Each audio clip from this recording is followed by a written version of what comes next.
Well, hello there, and welcome back to War Thunder. I'm CornyBros, and today I'm driving around the M8A1, the only tank destroyer for the Americans right now. And hopefully you were persistent enough to finish all those events and get yourself one. But this video isn't really about this tank. It's more about something I've noticed in just since 1.45 went live, with the addition of American tanks. And I know a lot of us were really curious prior to this patch, like what would be the big game changers. We knew American tanks the mediums would probably be pretty strong. We didn't know anything about the heavies, and and obviously we knew the TDs weren't coming. But I was interested at least to see how they stacked up against the German heavies and the Russian mediums. Because the Russian tanks are generally much better medium tanks. The T-54. T-44 is a good tank, things like that. And just as a random note, did you notice how much kick the M8 has? That's a lot of kick. Granted, it is a 75mm gun on like a super small chassis, but either way.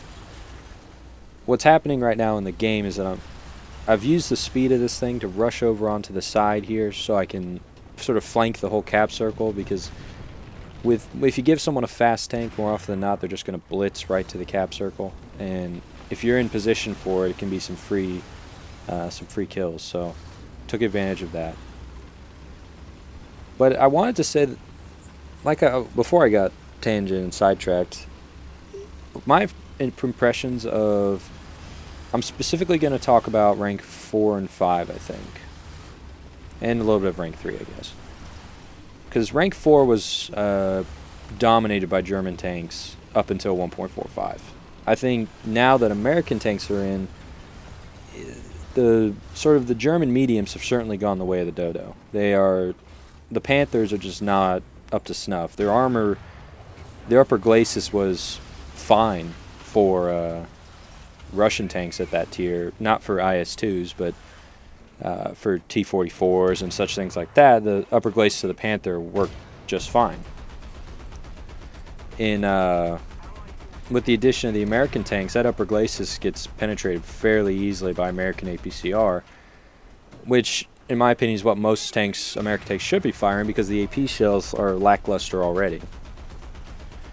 And what's happening here in the game is the enemy have to come out of this bottleneck to make a push towards the cap. So I'm just sitting here and using my 50 cal to light them up as they come across, and I actually scored a kill there with the 50 cal. After I damaged him with the M3 cannon. But basically I'm just going to sit here for a few more minutes, pin them up, and then make a flanking maneuver around to my right and try and sort of sweep around and clean them all up and keep on pushing through and finish the game that way, rather than just let the cap run out. Because even though it's very early in the game, it's pretty clear that we have a strong chance of winning, just because we own the cap circle. We have all the very strategic positions around it. There's just no way that these tanks are going to be able to really push out unless they all of a sudden get a bomber that just bombs us all out, in which case, well, I think they'd win at that point. But for example, back to what I was talking about, the Sherman Jumbo is able to penetrate a Panther's upper glacis, as you saw in yesterday's video, at pretty far range, no problem, under the best case scenario for the Panther. And that's not even the best APCR shell you'll meet in a Panther. So I'm kind of interested to see what happens with some of these American tanks, like the Jumbo. And then the Jumbo in particular, the T-32 I think is really strong.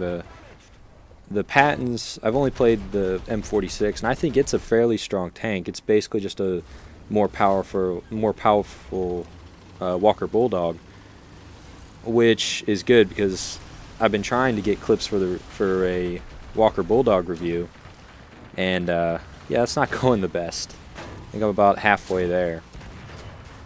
But to update you on what sort of happened right here is in the engagement with the first Stewart, who's already dead.